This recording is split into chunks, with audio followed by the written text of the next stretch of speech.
Hello and welcome to another episode of the Construction Corner podcast. I'm Dylan, I'm your host. And on today's episode, we're going to talk about the biggest thing that you can do in the construction industry to help you out on every single one of your projects. But before we get to that, the thing that I want to talk about first is this concept of really doing labor for labor's sake, work for work's sake, and really enjoying the journey of the projects that you're working on, of the people that you get to be around, and what the journey of really construction is. In that, I think that a lot of us are trying to get to some special place, right? And we're trying to get this project done out the door. And don't get me wrong, like I've still there on some projects and we just want to be done and over it with it. Other projects, we forget to enjoy really how iconic this project is. One project that you might be working on is something really iconic for your town and community. Like I just got to work on a project here locally, and it just finished up in helping them with some really lighting and electrical pieces for this new park. And now you get to see the park and really how cool it is to be part of right in my little small town community. So some of the projects that you have, obviously, you're going to want to get done. You're tired of being around the people that are on those projects, and others are truly iconic. But even in the thick of those projects, you forget how cool it is, how impactful it's going to be. The maybe it is the jobs that it's going to create, or that it's city hall for your community, or some other iconic. It's the biggest tower in the community that you're living in, right? Huge, big, however many story building that's going up, tower that's going up. So I think that we often forget how important, how impactful all of our projects are in the either for the people that we're doing them for, right? From some small little project at somebody's house that's super impactful for that person in their home and everything that they're doing, to the towers that we build, to the city blocks that we end up planning out. Those things are super important. And I just think that we forget how impactful our projects are, the work that we do really is for those people, for that community, for us, right? Those projects are building us. We learn more and more on every single project that we do. And hopefully we're taking more away from every project that we end up doing, right? That we end up learning and benefiting more and more from all the projects that we end up getting to be a part of. So the thing that I really want to start this episode with before I get into some of the other pieces is that in construction, in our industry, what we do is super impactful, and just enjoy the journey that we're on, enjoy being a part of these projects, because there might hopefully come a time, or hopefully not, there might come a time where you won't have any projects to work on, and you'll be sad when those days are there, maybe freaking out a little bit because you don't have any projects, which is a bigger worry and concern. But at the end of the day, having projects to work on, having people to work with is a big deal. And I think we take for granted some of the projects that we get to be a part of, the clients that we have, and that should not be something that we take for granted. Enjoy work for work's sake, enjoy having a mission, enjoy having a purpose, enjoy being able to show up to work every single day with something to basically look forward to.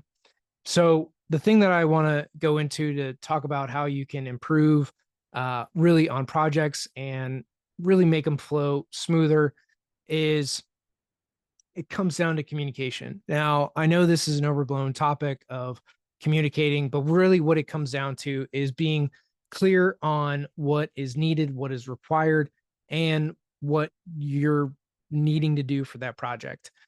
Recently, I've had a couple instances where somebody said that, hey, this isn't good, or hey, your model isn't coordinated. Okay, great. I'm more than happy to fix whatever's the problem if you tell me what the problem is. Well, it's all bad. Okay, well, clearly it's not all bad. There's probably a few things that we need to fix, but telling me it's all bad doesn't really help me solve the problem. So being clear, concise, and specific in your communications is really what's going to help move a project forward. So in that instance, it could be like, hey, the lights in the bathroom aren't coordinated with the ceiling, or they're not at the same height as the ceiling. We need those to, hey, come into the ceiling grid so that we can coordinate them with the diffusers. Cool, no problem. Move them, right? Something must have gotten shifted. No big deal, right? Fix it, re-upload it, coordinate, all good.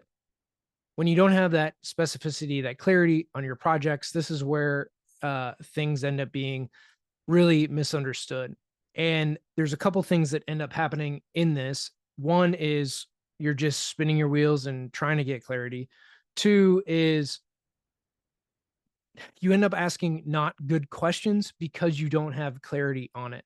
So first and foremost is to try to get clarity on your projects, on the specific scope, the specific items, the specific things that need to be improved, and then you can move forward. Far too often we are left with a less than clear outline of what needs to be done, and we kind of just go in a direction, and it turns out that's not exactly what the client was thinking, um, not what exactly they needed, and we end up having to redo a bunch of work. So in this, there's also a balance of not going too far first, but going far enough to where you can then have feedback. So often in the electrical world is you put in lights, do some lighting design, and then you try to get feedback through that to see if this is what the owner client had in mind. And with that, you usually go through a few iterations of, was this what you're thinking? Or here's a couple different options. And then they pick one and have a direction. So you need to do some work up front to then try to get direction, knowing that there's going to be some rework. So you don't do everything with it, but you do enough spaces, do enough work up front to give them options, to give them choices, to give them an example of what it's going to feel like, so they can make a decision that you can then move forward with for the rest of your project. This is something that, again, in the industry, it's always hard to hit that sweet spot of too much, not enough, right? And getting through this to making sure that we have clarity around what we need.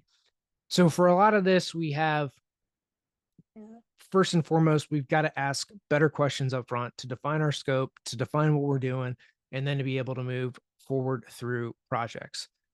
This is, when it comes down to communication, it's really clarity. That's what we mean. We mean clear, direct communication, right? Not saying that this thing is wrong, telling me, hey, go look at the bathrooms and making sure that the lights are at the right elevation of the ceiling in the bathrooms. Cool, got it. We can fix that, right? Just tell me the whole thing is wrong in a, let's say it's a 100,000 square foot building. Now I got a lot of space to cover to find something that may or may not be wrong. So again, clarity is your friend here, and clarity is the thing that we need to do more of in our communication, and being very specific and pointed with the questions that we ask. So if you do this in your contracts, in plain English contracts, in your communication with clients, in asking those direct questions, this is going to be super helpful for you and the team moving forward. So, and I've, in all the communication that I have with all the clients, all the owners, and all the projects that I've done, this is the core issue of really what we face is we're not clear, we're not concise, we're not direct, we're not specific in our communication. The more that we could do that, the better projects are going to go. So that to me is really the number one thing that you can do to help improve your team, your clients, all of your communication for everything that you do, by being specific, direct with all of your communication.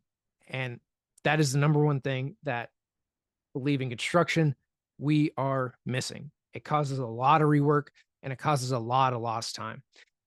Guys, thank you so much for listening to today's episode of the Construction Corner podcast.